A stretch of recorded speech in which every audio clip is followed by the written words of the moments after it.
นนี้แมนไม้ที่เราเอาไปนีบใส่หญ้าค่าก่อนที่เราจะมุ่งหญ้าค่าเนี่ยเราต้องเอาไม้อันนี้นีบไซแล้วก็เอาตอกมามัดไม้พุงอันนี้เราไปตัดตั้งแต่เช้าตัดเอามาอยู่เทิงให้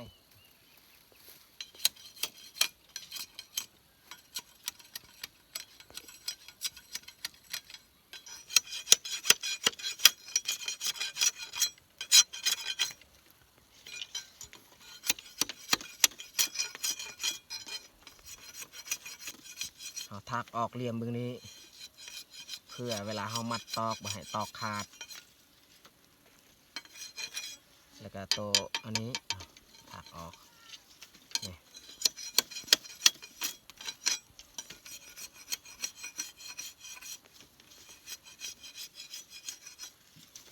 ในลำหนึ่งเขาก็ได้ลายเส้นแล้วได้10 ปลายกว่าเส้นไหมนีบ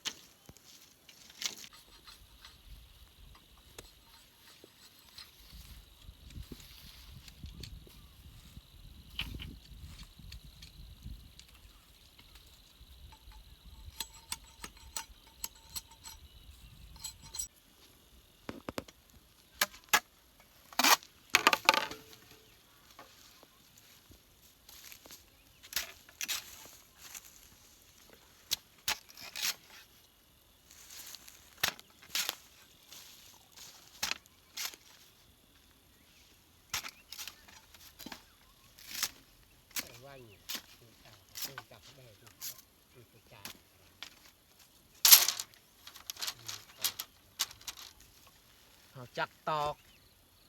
แล้วก็ยัดใส่กระบัง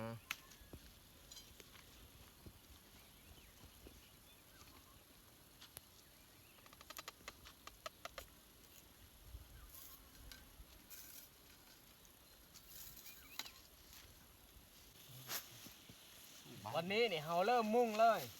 เอาฆ่าตัวเก่าไปก่อนเราต่อไปลูกฝาดอกลูกฝาดอกต่อขนาดเล่มตาลเส้นอีกอันหนึ่งนี่อันหน่อยกิเล็กใช่เฮ้ยอันนี้ที่ติดหลังนี่คือไม่รู้ปลายถูกโดนลูกชอบเว้ยไปเอาที่เลยกันเทียงไรอยู่ครับนั่ง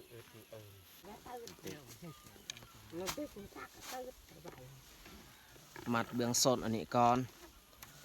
มัดทำอิฐนี่เขาบ่ต้องมัดจำเพราะว่าเขายังยัดเข้าอันนั้นหญ้าค่ามัดธรรมดา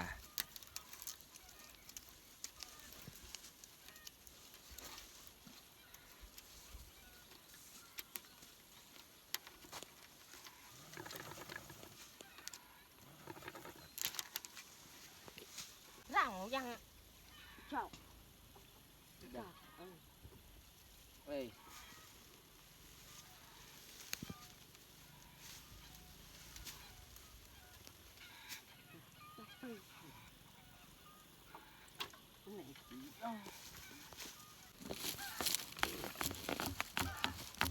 có đi một nắng bớt có đi phần ná cái này cái sâu lẽ hệ của máy cái hệ cái nhá cổ tí vợt đi tắt tắt lì cái déo cái đặc anh này cái giật cái giang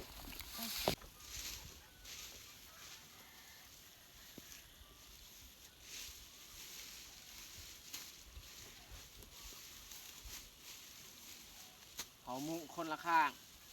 น้องชายมุ่งเบื้องนั้นหอยมุ่งเบื้องนี้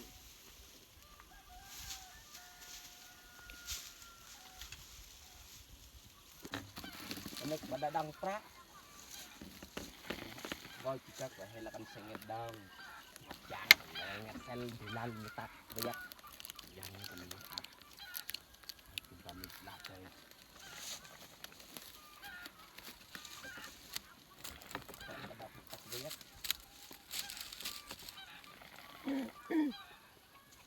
cái gì gói chỉ là ngày sẹn trời mùi đã hay là thành cá mátมันถูกตามธนาคารเราดูเตี้ยปักองค์กะไอ้คันนี้สบาย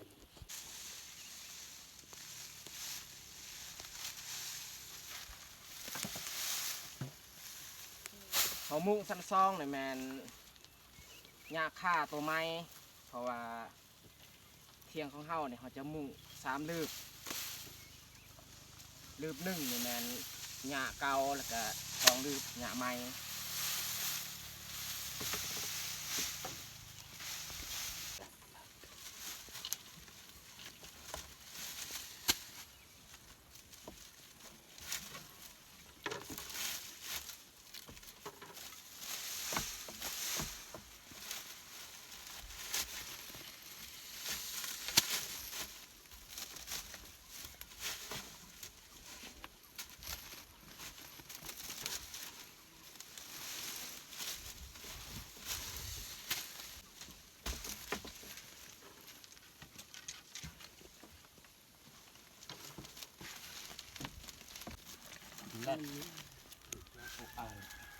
วิธีมัดนี่มัดแบบนี้บ่ให้เขามัดแบบว่าหูเดียวต้องค่อยตอกแบบนี้นะ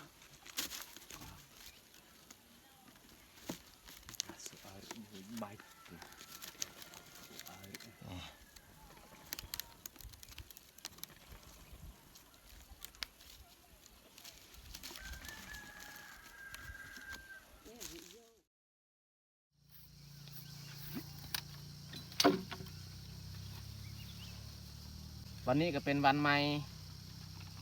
เมื่อวานนี้เขามุ่งบ่แล้วมื้อนี้เขามาสืบต่ออีกมุ่งให้มันสำเร็จเขาจักตอกก่อนเพราะว่าตอกยังบ่พอ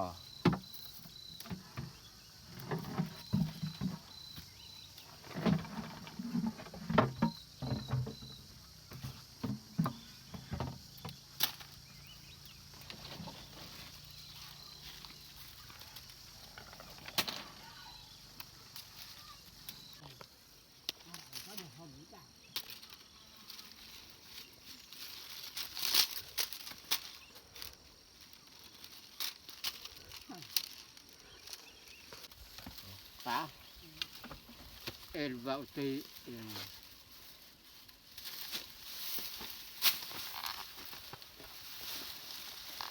เฟสบาท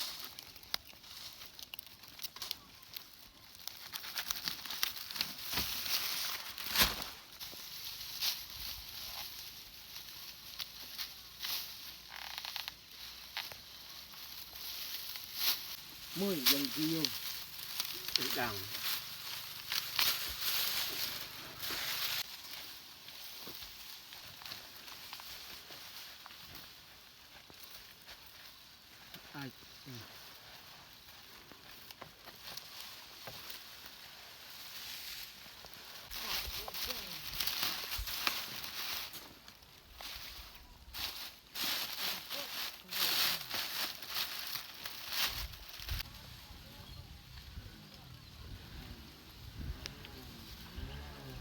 เขามุ่งก็ใกล้สิแล้วเรืออีก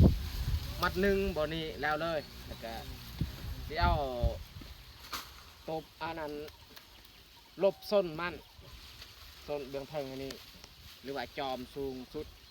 ของหลังคาเที่ยง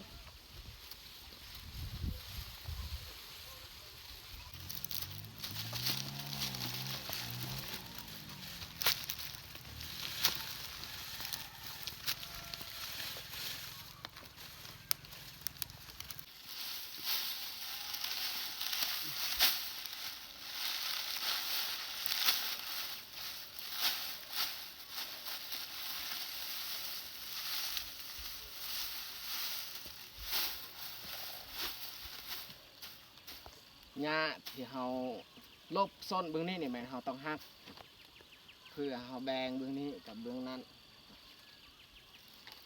เอาอีกหญ้า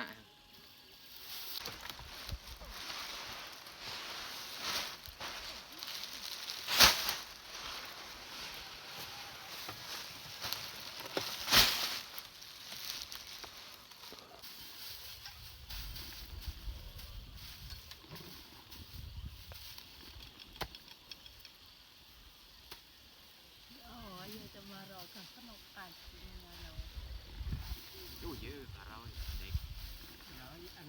นกไปเยอะให้ตรงมาลำ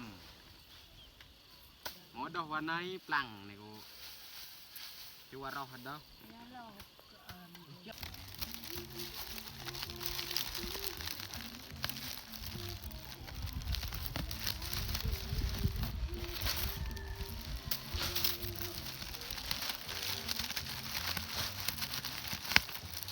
เอาปิดส้นเขาก็ต้องเอาอันนั้นไม้พุ่งมานี่แล้วก็เอาตอกมามัดใส่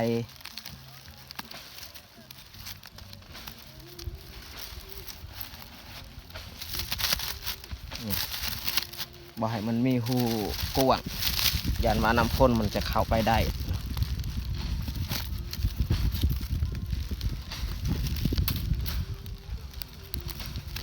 แบบนี้วิธีปิดส้น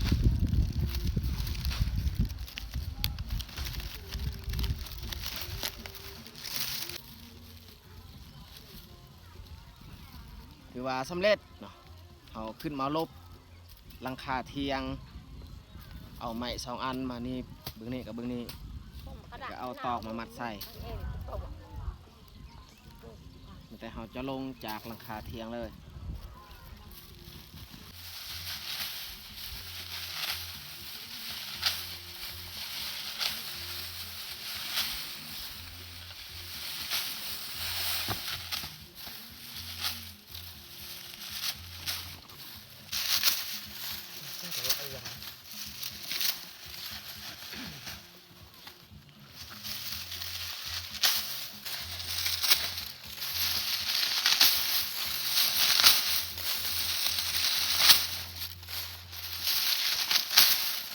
ปักกูเนาะเฮ้ยะ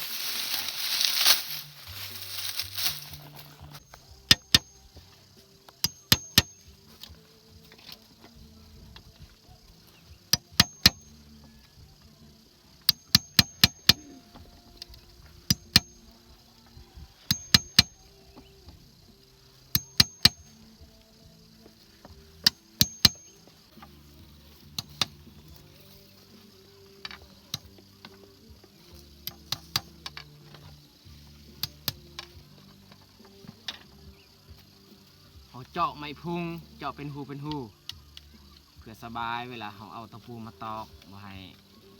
ไม้พุงอันนี้มันแตกเจาะเป็นหูแบบนี้นี่สบายเขาตอกเข้ามันจะบ่แตกง่าย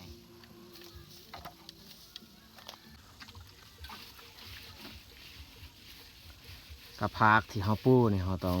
เอาแพรมาเซ็ตบ่ให้มันเปื้อนเพราะว่าเขาแช่ใส่น้ำมันมีขี้ตมมันติด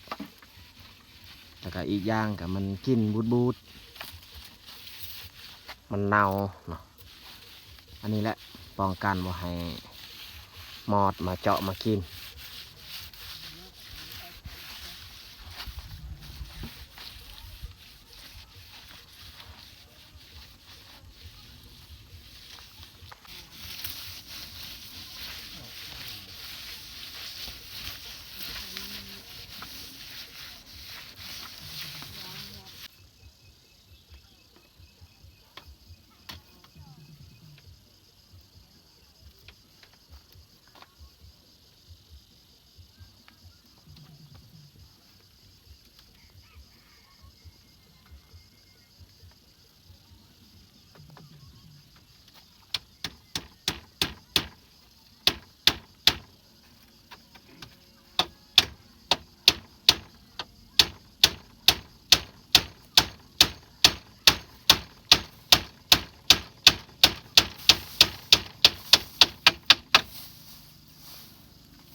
เถียงไม้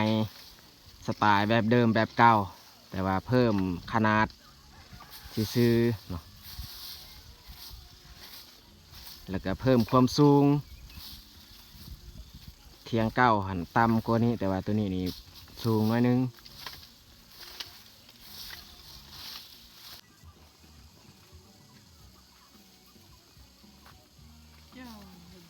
บอนไว้เครื่องเอาเฮ็ดสองข้างข้างนี้กับข้างนี้สบายนะไว้เครื่อง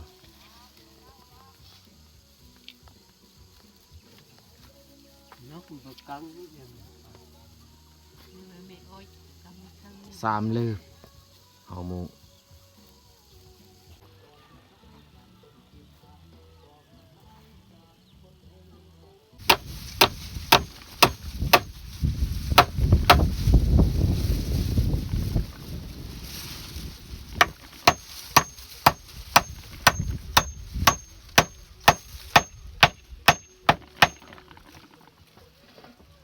อันนี้กับแมนเฮาเฮ็ดบอนเฮาปะอันนั้นกระผ้า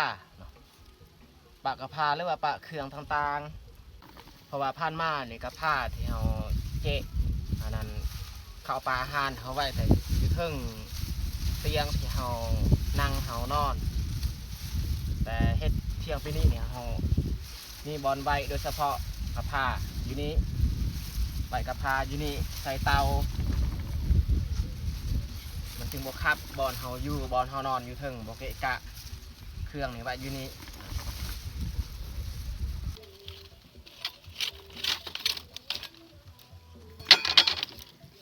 เอากระพากมาปูแต่ว่าเฮาใส่ซองแผ่นบ่พอต้องได้เอาตื้มตัวเก่าอีกมันจึงพอดี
ถือว่าสำเร็จเอาเฮ็ดโต๊ะบอนไหวกระพาเตาเขาก็เขาอยู่ในหม้อวางไว้อยู่นี้นี่เอากระพามาตั้งไว้เลยกระพาเขาตั้งไว้ก็ได้2 หน่วยแล้วสำหรับโต๊ะที่เขาเฮ็ดไว้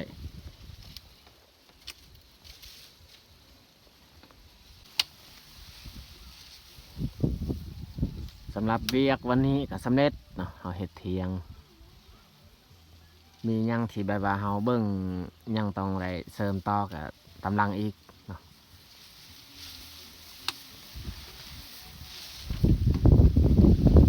ตัวนี้ยังสิเอาไม้ถ้าว่ามีเวลาวันใดสิเอาไม้2 อันมานีบหญ้านี้เนาะเพราะว่าเฮาปิดแต่โซนอยู่เทิงอยู่นี่เขาบ่ได้นี่เบื้องนี้นี่เบื้องนั้น2 ข้างคืออันเทียงเก่า